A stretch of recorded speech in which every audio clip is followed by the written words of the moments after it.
शादी तोहर कहिया मटक कोरावा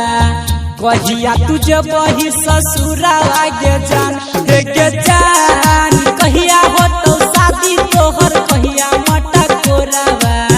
कहिया तुझे बही ससुरावा गे जान कहिया तुझे बही ससुरावा गे जान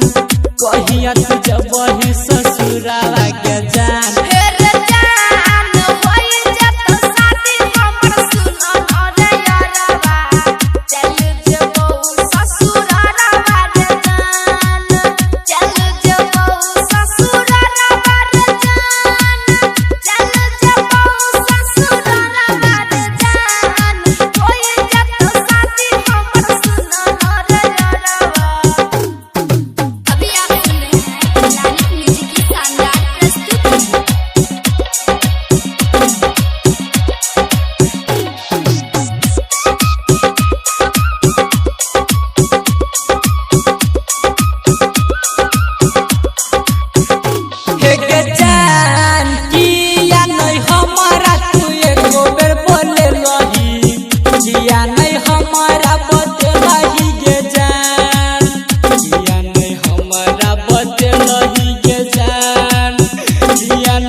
कहिया तुझे बही ससुरावा गे जान